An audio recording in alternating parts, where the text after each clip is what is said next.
Everyone, welcome to Savi and Vineet journey. I hope आप सब बढ़िया होंगे और सबकी पढ़ाई एकदम अच्छे से चल रही होगी। और काफ़ी दिन बाद ये वीडियो आ रही है क्योंकि मैं थोड़ा एक्टिव कम थी इन दिनों, हेल्थ इश्यूज़ की वजह से। थोड़ा थोड़ा टाइफाइड हो गया था और बुखार मतलब चल ही रहा था रेगुलर 5-6 दिन से। लेकिन अभी मैं बेटर फील कर रही हूँ। तो जिन लोगों ने भी मतलब जिन भाई बहनों ने भी ब्लेसिंग्स दी थी कमेंट में, मतलब पूछा उन्होंने, मुझे काफ़ी अच्छा लगा। आपने मेरी इतनी फ़िक्र की कि आपने मेरे लिए कमेंट किया कि मैं कैसी हूँ, आपने पूछने का ज़रूरी समझा। तो thank you so much everyone. अभी मैं बिल्कुल ठीक हूँ और अभी हम अपनी तैयारी कंटिन्यू करेंगे। तो जैसे आपको पता ही है, Haryana high court clerk exam मतलब बिल्कुल पास में है। 10 दिन भी नहीं रह गए हैं, अब तो बहुत कम टाइम रह गया है। तो कैसे हम अपनी तैयारी को बूस्ट कर सकते हैं, क्योंकि मेरा भी 1 वीक लगभग यूँ लगा लो इतना प्रोडक्टिव स्टडी नहीं हो पाई है। लेकिन हाँ, मैंने बीच बीच में स्टडी की है, जैसे कि करंट अफेयर रिवाइज़ कर लिया, थोड़ा सही लगा ना मुझे। क्योंकि सिर्फ किताबें लेके बैठने का फ़ायदा नहीं होता है। ऐसे तो मैं बैठ जाती थी लेकिन फिर वो चीज़ें मेरे दिमाग में नहीं जाती थी, तो उस चीज़ का कुछ फ़ायदा नहीं था। तो मैंने थोड़ा रेस्ट लिया ताकि मैं अच्छे से उनको अपने माइंड में मतलब मुझे याद रहे, रिटेन कर पाऊँ चीज़ों को। तो और वोकैब के लिए अभी मैं क्या कर रही हूँ, क्योंकि वोकैब बहुत फास्ट है। देखो, अब मैं कंप्लीट 1 हफ़्ता जैसे थोड़ा चला गया है, तो कंप्लीट ना करने की बजाय तो मैंने अपनी फ़ाइल से निकाला। इसमें कुछ मैं पहले कवर करूँगी जो इम्पोर्टेंट वोकैब है, तो इसके अंदर मेरे नोट्स थे, तो मैंने वो निकाल लिए हैं। अगर आपको चाहिए तो आप कमेंट ज़रूर कर देना, तो मैं ये टेलीग्राम पर शेयर कर दूँगी अगर आपको चाहिए होगा तो। तो इसमें 200 जैसे 1 वर्ड सब्स्टिट्यूशन दिए गए हैं जो मोस्ट रिपीटेड है, मतलब बार-बार एग्ज़ाम्स में पूछे जाते हैं, प्रीवियस एग्ज़ाम्स में। इडियम्स भी और सिनोनिम्स भी। तो सबसे पहले मैं ये कवर करूँगी अभी 7 से 8 दिन में, मतलब जितने भी एग्ज़ाम डेज़ है, तो इसको बार-बार रिवाइज़ कर लूँगी। ताकि अगर हमें जो क्वेश्चन के अंदर जो वर्ड दिया, अगर उसका मीनिंग भी नहीं पता होगा ना, तो ऑप्शंस को लेके एलिमिनेट करके भी उसके आंसर तक पहुँचा जा सके। अभी मैं सबसे पहले ये नोट्स कंप्लीट रिवाइज़ करूँगी, क्योंकि पहले पढ़े हुए हैं तो जल्दी रिवाइज़ हो जाएँगे। क्योंकि जब ये सीईटी प्री का टाइम था ना, क्योंकि सीईटी प्री में कम मतलब वोकैब पूछी जाती है, इतनी वोकैब नहीं आती, 3 से 4 नंबर लगा लो इंग्लिश में अगर आते हैं तो। तो इसमें भी 1 वर्ड सब्स्टिट्यूशन पूछे तो नहीं गई हैं, लेकिन फिर भी चांस लेने का नहीं, क्योंकि 200 वर्ड्स हैं। अगर हम एक बार पढ़ लेंगे, इनमें से नज़र मार लेंगे, तो ठीक है ना, अगर इसमें से आ जाता है तो। क्योंकि मोस्ट रिपीटेड है, बार-बार हर एग्ज़ाम्स में पूछे जाते हैं, तो एक बार इनको रिवाइज़ कर लेंगे तो अच्छा रहेगा। तो जैसे कि एग्ज़ाम में बहुत कम दिन रह गए हैं, तो विदाउट एनी नेगेटिव थिंकिंग जितना आप पढ़ पा रहे हो ना, उन चीज़ों को बार-बार रिवाइज़ करते रहो। देखो, एग्ज़ाम होना ना होना बात की बात है, फ़िलहाल हम ट्राई कर रहे हैं। अगर हम मतलब अपना 100% अगर हम इसमें नहीं देंगे, तो वो एक रिग्रेट रहेगा। देखो, रिग्रेट नहीं होना चाहिए लाइफ़ में। एग्ज़ाम ना होना, ना होना वो सब बात की बातें हैं। शायद कुछ अच्छा हो ना लिखा हो, लेकिन फ़िलहाल अपनी तैयारी 100% करनी चाहिए हमें। जो भी हम पढ़ रहे हैं अच्छे से पढ़ो, मन लगाकर पढ़ो, उन चीज़ों को बार-बार रिवाइज़ करते रहो। मतलब ये 7 से 8 दिन जो है ना, वो वेस्ट नहीं जाने चाहिए। बाद में जो होगा वो देख लेंगे, कोई दिक्कत नहीं है। तो आज काफ़ी दिन के बाद फिर मैंने टाइपिंग भी प्रैक्टिस की, क्योंकि बहुत दिन हो गए थे। लेकिन हाँ, मुझे मेरी टाइपिंग पे थोड़ा कॉन्फिडेंस है कि मैं डिस्क्रिप्टिव जो है वो अच्छे से टाइप कर दूँगी विद इन टाइम। तो इसकी कोई ज़्यादा टेंशन वाली बात नहीं है। तो अभी फ़िलहाल मैं सिर्फ ध्यान दूँगी वोकैब पर, जीके के कुछ इंपॉर्टेंट टॉपिक्स और साथ ही साथ डिस्क्रिप्टिव राइटिंग पर।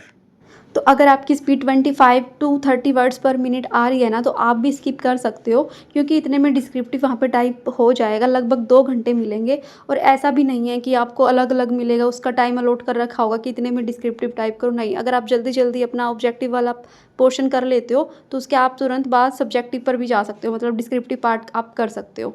तो वो आपको ही टाइम मैनेज करके चलना होगा। तो अच्छे से टाइम मैनेज पर हम बात कर लेंगे एग्ज़ाम के आसपास। लेकिन अभी हम फ़िलहाल बात करते हैं अभी करंट अफेयर्स। देखो, करंट अफेयर्स के जो टॉपिक बताए थे ना, जैसे उसके क्विज़ भी हम टेलीग्राम चैनल पर करते रहते हैं। तो टॉपिक भी मतलब डेली जो मैं रिवाइज़ करूँगी तो वो मैं डालती रहती हूँ। तो आप उसके साथ साथ रिवाइज़ कर सकते हो, या फिर जो पहले बता दिए थे ना वो टॉपिक तो आप बिल्कुल अच्छे से कर लो। 6 से 7 महीने की करंट अफेयर्स तो आपको मतलब टिप्स पे होनी चाहिए अच्छे से। स्पीडी से कर लो, एक इंडोलॉगस का आता है करंट अफेयर, वहाँ से कर लो। क्योंकि 10 से 12 जो क्वेश्चन आएँगे ना, क्योंकि जीके में तो कहीं से कुछ मर्ज़ी पूछ सकते हैं, लेकिन करंट अफेयर का एक मतलब लिमिटेड सा सोर्स है कि हाँ, इन क्वेश्चंस में अपॉइंटमेंट्स हो गया, अवार्ड, स्पोर्ट्स हो गए, मतलब टेक्नोलॉजी से रिलेटेड जो भी न्यू इन्वेंशन हुई है, वही उनसे ही आएँगे। अभी इस टाइम पर आके ना काफ़ी मॉक लगाने चाहिए, प्रीवियस ईयर क्वेश्चंस कवर कर लेने चाहिए। तो प्रीवियस ईयर क्वेश्चन पेपर जो मैंने टेलीग्राम पर पहले शेयर कर दिए थे, तो शायद आप सबने कर लिए होंगे। तो अभी ज़्यादा से ज़्यादा मॉक लगाओ। तो इससे पहले मैंने एक प्रेप दहिया का मॉक टेस्ट सजेस्ट किया था, लेकिन उसमें क्या काफ़ी प्रॉब्लम्स आ रही है, काफ़ी कमेंट्स आए कि वो चल ही नहीं रहा है प्रॉपर तरीके से। तो आप टेक्स्ट बुक का कर सकते हो। इसके अंदर ना आपको 5 मॉक टेस्ट मिलेंगे फुल, और लगभग 105 के करीब आपको सब्जेक्टिव चैप्टर वाइज भी मिल जाएंगे। तो वहाँ से आप अच्छी प्रैक्टिस कर सकते हो। 20 पता नहीं 25 के करीब उन्होंने करंट अफेयर्स के भी डाल रखे हैं, तो वो भी आप कर सकते हो, जिसके अंदर एक के अंदर आपको 20 क्वेश्चन मिलते हैं। तो आज इसके ऊपर आपको ऑफ़र भी मिल जाएगा लगभग, मतलब वैसे 750 तक का रहता है ये, और आज आपको 349 में 1 ईयर की वैलिडिटी के साथ जो है ये पास मिल जाएगा। तो आप बाय कर सकते हो अगर आप करना चाहो तो। उसके बाद मैं नीचे आई, दूध वगैरह गर्म किया तो देखा कि दूध ही फट चुका है, तो फिर इसका पनीर बना दिया था जल्दी जल्दी, टाइम वेस्ट ना करते हुए। अभी हम बात करते हैं जो डेमो आया था, तो उस वीडियो के नीचे काफ़ी सारे कमेंट्स थे जो मैं रिप्लाई नहीं कर पाई थी।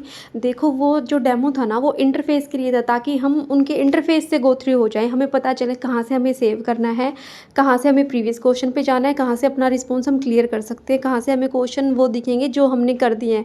क्योंकि काफ़ी सारे बच्चे ऐसे होते हैं जो फर्स्ट टाइम एग्ज़ाम देते हैं, तो उन्होंने उसके लिए वो इंटरफेस का डेमो दिया था, ना कि क्वेश्चंस का। देखो क्वेश्चंस का डेमो आज तक किसी ने दिया है या कम्पिटिटिव एग्ज़ाम्स में?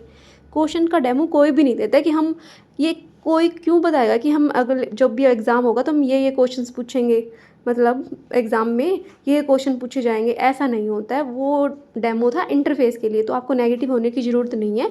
जो भी आप पहले पढ़ते आ रहे हो ना, बस वही पढ़ते रहो। जैसे कि सिनोनियम्स हो गए, एंटोनियम्स, वन वर्ड सब्स्टिट्यूशन नहीं आए थे, लेकिन फिर भी गो थ्रू हो जाओ 200 इंपॉर्टेंट से, जो कि बार बार एग्ज़ाम में पूछे गए थे एसएससी वगैरह के, ताकि आए तो भी आप उनमें से कर पाओ। और क्या रह गया, प्रेपोजिशन बार बार पूछी गई है, मतलब बहुत सारे क्वेश्चन आए हैं, तो वो कर लो।